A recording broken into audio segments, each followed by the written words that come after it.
আলহামদুলিল্লাহ রাব্বিল আলামিন ওয়াসসালাতু ওয়াসসালামু আলা সাইয়্যিদিল মুরসালিন ওয়া আলা আলিহি ওয়া সাহবিহি আজমাইন। প্রিয় দর্শক শ্রোতা, প্যানভিশন টেলিভিশনের উদ্যোগে সিয়ামের আলো অনুষ্ঠানে আমরা এখন আলোচনা করব যে বিষয়টি নিয়ে, সেটা হলো ইনসাফ ভিত্তিক সমাজ গঠনে রোজার শিক্ষা। চমৎকার বিষয়।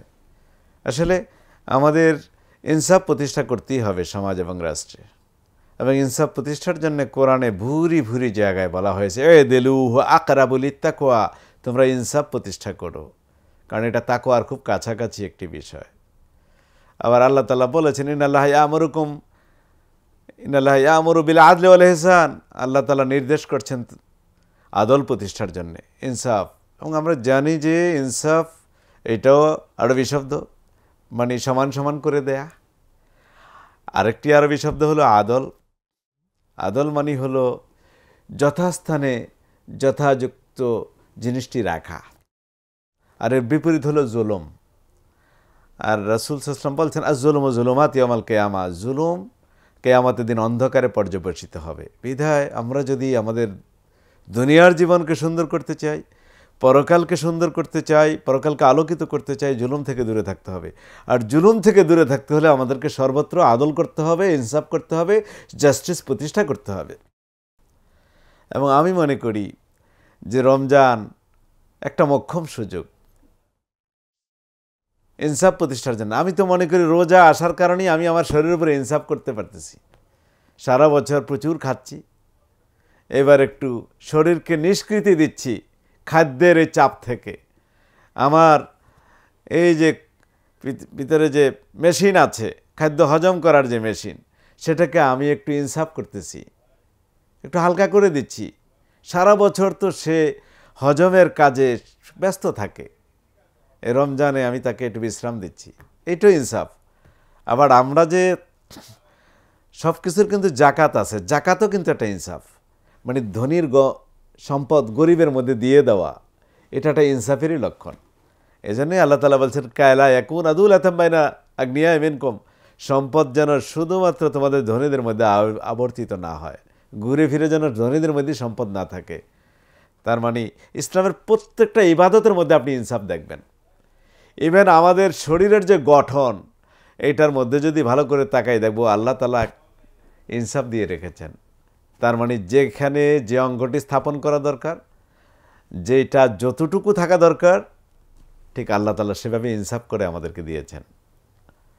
এই জন্যে আমি মনে করি যে হাদিসে বলা হয়েছে যে কথাটি, যে আয-যাকাতু আসিয়ামু যাকাতুল জিসম, রোজা হলো শরীরের জাকাত, মানে প্রত্যেকটা জিনিসের জাকাত হয়, শরীরের জাকাত হলো সিয়াম।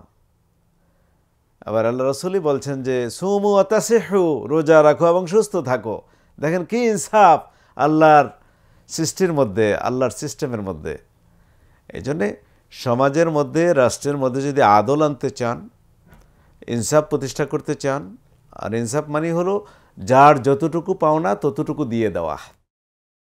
আমি মনে করি রোজাকে যদি সেভাবে আমরা নিতে পারি, শুধু উপবাস যাপন হিসেবে না নিয়ে, রোজার মধ্যে যেহেতু তাকওয়া আছে, রোজার মধ্যে যেহেতু পরকালীন চিন্তা আছে, রোজার মধ্যে যেহেতু আমাদের আত্মগঠনের একটা বিষয় আছে, এই ব্যাপারগুলো যদি আমরা সিরিয়াসলি নেই, তাহলে ইনসাফ সর্বত্র প্রতিষ্ঠা করার শিক্ষা আমরা এমনিতেই পেয়ে যাওয়ার কথা। এবং রাসূল সাল্লাল্লাহু আলাইহি ওয়াসাল্লাম যে সারা জীবন ইনসাফ প্রতিষ্ঠা করেছেন, আদল প্রতিষ্ঠা করেছেন। একবার একটি মেয়ে আরবের সম্ভ্রান্ত গোত্রের চুরি করেছিল, তো ইসলামের বিধান ছিল তার হাত কেটে দিতে হবে।